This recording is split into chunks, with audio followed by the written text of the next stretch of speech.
శ్రీ గురుభ్యో నమః. ఓం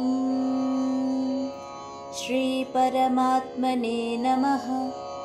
జై శ్రీకృష్ణ. ఏ మే మతమిదం నిత్యం అనుతిష్టంతి మానవాః శ్రద్ధావంతో న సూయంతః ముచ్యంతే తేపి కర్మభిః.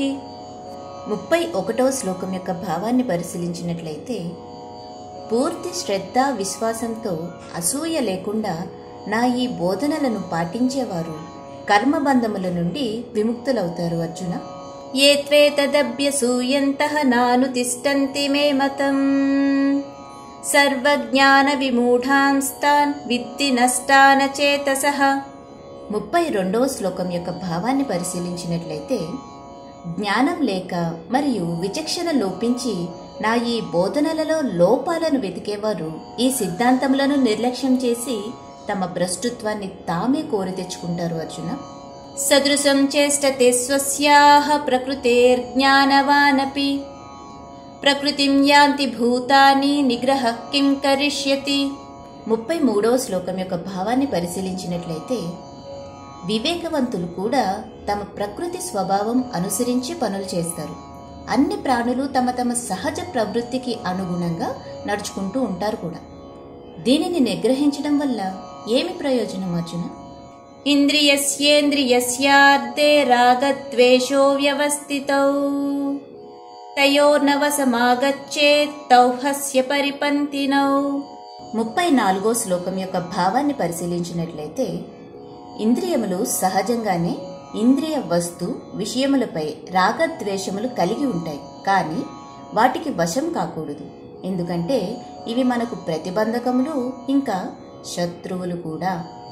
శ్రేయాన్ స్వధర్మో విగుణః పరధర్మాత్ స్వనుష్ఠితాత్ స్వధర్మే నిధనం శ్రేయః పరధర్మో భయావహః.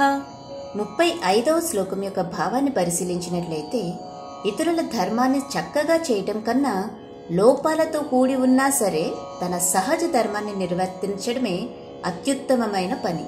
నిజానికి స్వధర్మాన్ని నిర్వర్తించటంలో మరణించినా మంచిదే, కానీ ఇతరుల మార్గం అనుసరించడం ప్రమాదకరమైనది. అర్జున.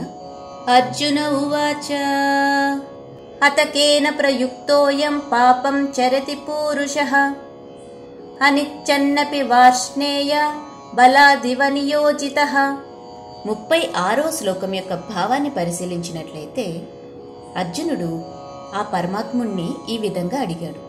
ఏమని అంటే, ఓ కృష్ణ, ఎందుకు ఒక వ్యక్తి అయిష్టంగానైనా కూడా బలవంతంగా ఏదో శక్తి చేయించినట్లు పాపపు పనులు చేయటానికి ప్రేరేపించబడతాడు?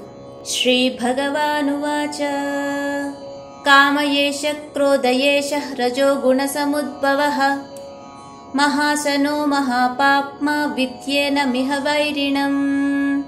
37వ శ్లోకం యొక్క భావాన్ని పరిశీలించినట్లయితే, సర్వోన్నతమైన భగవంతుడు ఈ విధంగా పలికెను.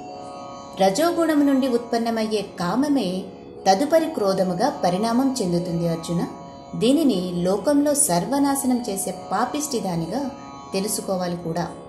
ధూమేనావ్రియతే వహ్నిః యథాదర్శో మలేన చ యతోల్బేనావృతో గర్భస్తథా తేనేదమావృతం.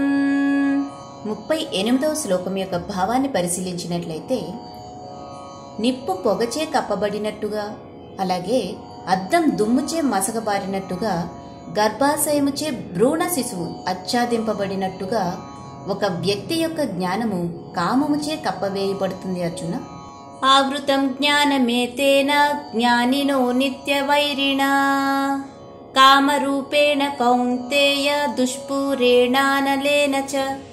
39వ శ్లోకం యొక్క భావాన్ని పరిశీలించినట్లయితే, అత్యంత వివేకవంతులు జ్ఞానం కూడా ఎప్పటికీ తృప్తిపరచరాని కోరికల రూపంలో ఉన్న శత్రువుచే కప్పవేయబడుతుంది.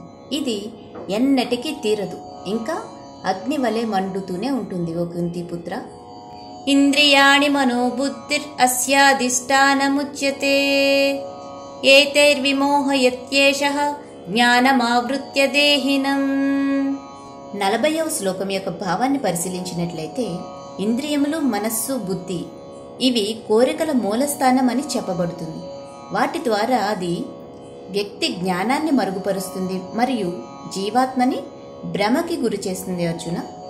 తస్మాత్వమింద్రియాణ్యాదౌ నియమ్య భరతర్షభ పాప్మానం ప్రజహిహ్యేనం జ్ఞాన విజ్ఞాన నాశనం. 41వ శ్లోకం యొక్క భావాన్ని పరిశీలించినట్లయితే, ఓ అర్జున, మొదట్లోనే ఇంద్రియములను నియంత్రణలోకి తెచ్చి జ్ఞాన విజ్ఞానములను నశింపచేసే ఈ పరమ పాపిష్టి కామము అనే శత్రువును నిర్మూలించుకో అర్జున. ఇంద్రియాణి పరన్యాహు ఇంద్రియేభ్యః పరం మనః మనసస్తు పరా బుద్ధిర్యో బుద్ధేః పరతస్తు సహ. 42వ శ్లోకం యొక్క భావాన్ని పరిశీలించినట్లయితే, స్థూల శరీరం కన్నా ఇంద్రియములు ఉన్నతమైనవి, ఇంద్రియముల కన్నా మనస్సు ఉన్నతమైనది, మనస్సు కన్నా ఉన్నతమైనది బుద్ధి మాత్రమే. అయితే బుద్ధి కన్నా మరింత ఉత్తమమైనది ఆత్మ ఒక్కటే అర్జున. ఏవం బుద్ధేః పరం బుద్ధ్వా సంస్తభ్యాత్మానమాత్మనా జహి శత్రుం మహాబాహో కామరూపం దురాసదం. 43వ శ్లోకం యొక్క భావాన్ని పరిశీలించినట్లయితే, ఈ విధంగా జీవాత్మ అనేది భౌతికమైన బుద్ధి కన్నా ఉన్నతమైనదని తెలుసుకో అర్జున. నీ నిమ్న అస్తిత్వాన్ని నీ ఉన్నత అస్తిత్వంచే వశపరుచుకొని కామమనే బలీయమైన శత్రువును సంహరించు అర్జున. ఓం